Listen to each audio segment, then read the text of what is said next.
Bonjour à tous, à l'affiche la plus puissante des Mercedes classe E, le nouveau look de la Skoda Octavia, le Volkswagen Atlas et pour finir drift en utilitaire avec le pilote Chris Meek.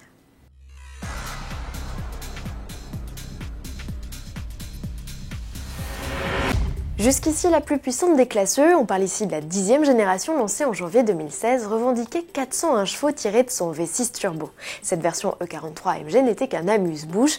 Mercedes passe aujourd'hui à la vitesse supérieure avec ça, ou plutôt ses fameuses déclinaisons 63 AMG. Et sous le capot, ça déménage sévère, le nouveau V8 biturbo de la sportive, il cube à 4 litres et non plus à 5 litres 5, voit sa puissance grimper de 557 à 571 chevaux, avec un couple désormais établi à 750 Nm. Ça, c'est pour la version la plus sage. La radicale E63 AMG S, elle, passe un cap. Sa cavalerie compte 612 chevaux et 850 Nm de couple. Le 0 à 100 km/h est expédié en 3 secondes 4. C'est 2 dixièmes de mieux que l'ancienne génération. Il s'agit ni plus ni moins des classes E les plus puissantes de tous les temps. Ces missiles seront équipés d'office de la boîte Speedshift à 9 rapports et de la transmission intégrale. 4 roues motrices qu'il sera possible de désactiver avec le mode drift. Réservé à la version la plus puissante, cette fonction permet de transformer la E63 en pure propulsion, ça promet. Deux nouveautés à découvrir au salon de Los Angeles, mi-novembre. C'est également à cette occasion que Mazda dévoilera son nouveau CX-5, le rival des Peugeot 3008 et Nissan Qashqai ne se dévoile pour l'instant qu'à travers ce cliché sombre. De ce que l'on sait, il pourrait grandement s'inspirer des lignes de son grand frère, le CX-9, un grand SUV commercialisé depuis 2007 aux États-Unis. Segment qui, outre-Atlantique, compte un nouveau venu, le Volkswagen Atlas. Ce SUV 7 places s'inspire de l'imposant concept Cross Blue présenté en 2013. La version de série, elle, est encore plus maousse. Il mesure 5,04 m de long, c'est 23 cm de plus qu'un Touareg, frôle les 2 mètres de large et culmine à 1,77 m.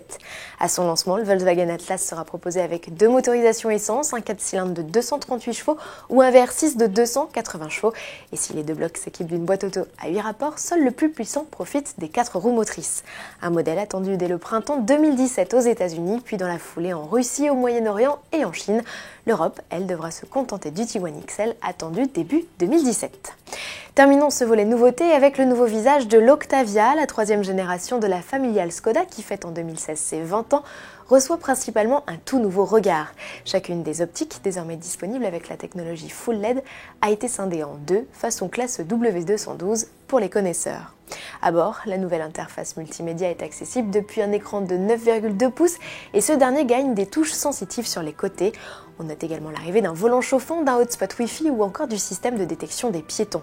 L'offre de motorisation est pour sa part inchangée. La nouvelle Octavia est attendue en concession en février 2017. Tarif à suivre. Pour finir ce journal, clin d'œil à Chris Meek et son copilote Paul Nagel avant de prendre le départ du rallye de Grande-Bretagne à bord de leur DS3 WRC, c'est ce week-end.